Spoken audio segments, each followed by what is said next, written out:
السلام علیکم نحمدہ و نصلی علیہ رسول الکریم اعوذ باللہ من الشیطان الرجیم بسم اللہ الرحمن الرحیم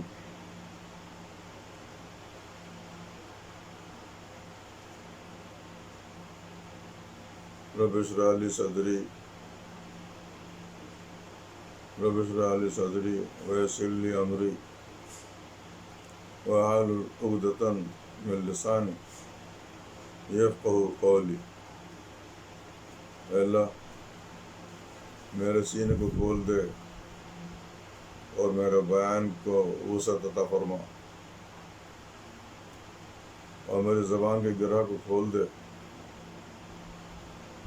تاکہ لوگ بہتر طریقے پر تیرے اس کلام کو سمجھنے کی صلاحیت پیدا ہو جائے، تاکہ میں لوگوں کو بہتر طریقے پر تیرے اس کلام کو سمجھا سکوں۔ تو میرے بھائیوں، بزرگوں، میرے ساتھیوں، آج ہمارے مضمون کا جو موضوع ہے وہ ہے صدقہ فطر۔ عید کے زمانے میں جب رمضان کا مہینہ آتا ہے تو صدقہ فطر بھی ہم کو دینا پڑتا ہے اللہ کے حکم کے مطابق۔ تو میں ڈائریکٹ تفصیل کی طرف چلا جاتا ہوں، تمہید بعد میں بیان کر لوں گا۔ وہ بات یہ ہے کہ صدقہ فطر ہر شخص کے اوپر واجب ہے، چاہے وہ بچہ آج ہی کیوں نہ پیدا ہوا ہو، صدقہ فطر اس کے اوپر لازم آ جاتا ہے۔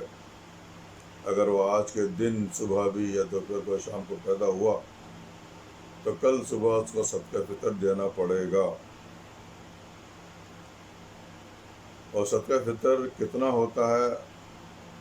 وہ ہوتا ہے نبی کریم صلی اللہ علیہ وسلم کے دور میں 1 سا کھجور یا 1 سا جو اس کی بیسک تھی، اور 1 سا کا جو وزن ہے اس زمانے کے حساب سے وہ آج کل 2.5 کلو 2.5 kg کا وزن بنتا ہے۔ تو ہر ایک آدمی پر، عاقل، مرد، عورت، جوان، بچہ، بوڑھا، سب کے اوپر کم سے کم 2.5 کلو گندم عید کی نماز پڑھنے سے پہلے اس کو خیرات کرنا ہے صدقہ فطر کی حیثیت سے۔ تو اب اس میں کھانے کی چیزوں کے اندر بہت سے لوگ گندم کو زیادہ استعمال کرتے ہیں۔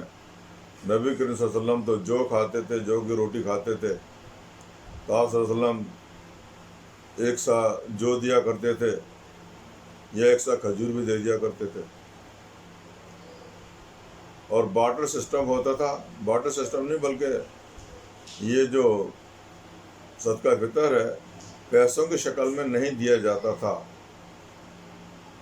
ہمیشہ جو چیز آپ کھاتے ہیں، یعنی گندم، جو، کھجور، 1 کلو کھجور خریدی 1 سا اور کسی کو دے دی کہ بھئی یہ فطرہ ہے۔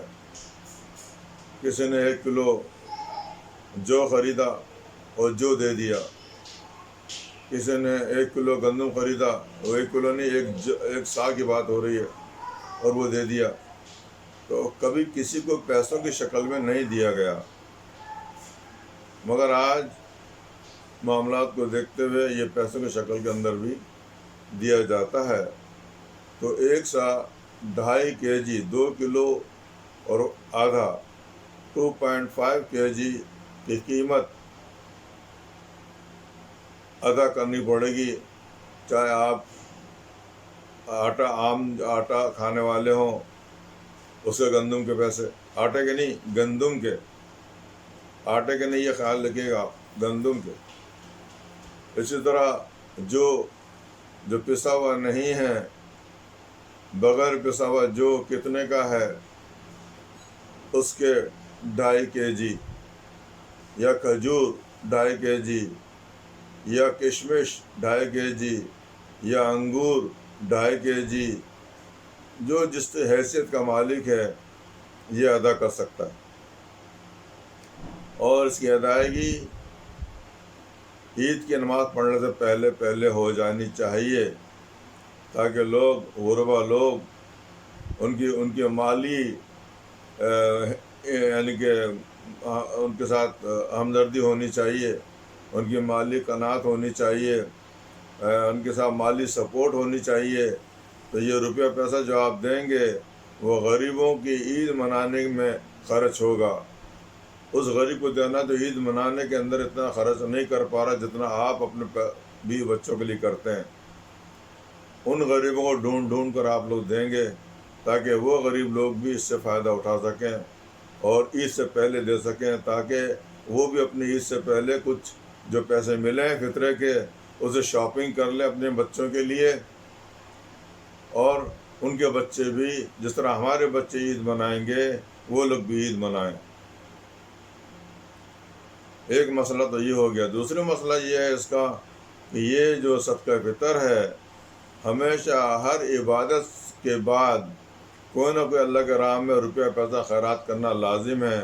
جیسے کہ نماز سے پہلے، نماز کے پڑھنے کے بعد بھی یہ حکم ہے کہ زکوٰۃ دی جائے، اور زکوٰۃ کے دو معنی ہیں، ایک تو سالانہ زکوٰۃ اور ایک اللہ کے راہ میں خیرات۔ یہ دونوں معنی میں استعمال ہوتا ہے یہ الفاظ، عربی کا الفاظ ہے زکوٰۃ، یہ دونوں معنی میں استعمال ہوتا ہے۔ تو جو لوگ بھی نماز پڑھتے ہیں اور زکوٰۃ دیتے ہیں تو خیرات کرتے ہیں، تو جب کوئی نماز میں کمی واقع رہ جاتی ہے تو اللہ تعالیٰ وہ جو خیرات آپ نے کی تھی اس ذریعے سے اسے پوری کرتا ہے۔ جو کبھی کمی یا خامی رہ گئی آپ کی نماز میں اللہ اسے پوری فرماتا ہے۔ اور بالکل اسی طرح ہم لوگ روزہ رکھتے ہیں، روزے کے اندر جو کمی اور خرابی رہ جاتی ہے تو وہ بھی جب ہم یہ صدقہ فطر ادا کرتے ہیں تو اللہ تعالیٰ اس کمی کو اس خیرات کے ذریعے سے پورا فرما دیتا ہے، یعنی اس کا فدیانہ بن جاتا ہے۔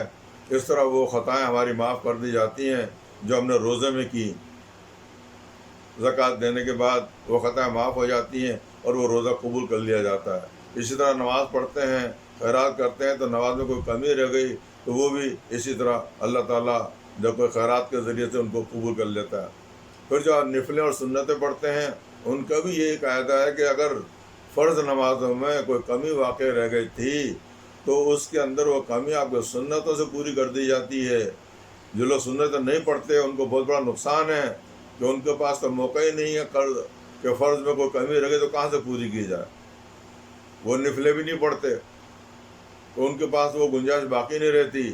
اب رہے خیرات تو لوگوں نے خیرات تو بالکل ہی چھوڑ دی ہے، تو جو لوگ فرض کی نماز ادا کرتے ہیں ان کے پاس تو کوئی گنجائش ہی نہیں ہے۔ اگر وہ سنت بھی نہیں پڑھتے، نفلیں بھی نہیں پڑھتے، خیرات زکوٰۃ بھی نہیں دیتے، تو فرض کے پڑھنے میں ادائیگی میں اگر کوئی کمی رہ گئی ہے تو وہ کیسے پوری کی جائے؟ یہ پھر اللہ کے پاس کوئی وہ نہیں ہے، پھر وہ فرض جو ہے ریجیکٹ کر دیے جاتے ہیں اور پھر وہ فرض کی ادائیگی اللہ کے پاس نہیں پہنچتی۔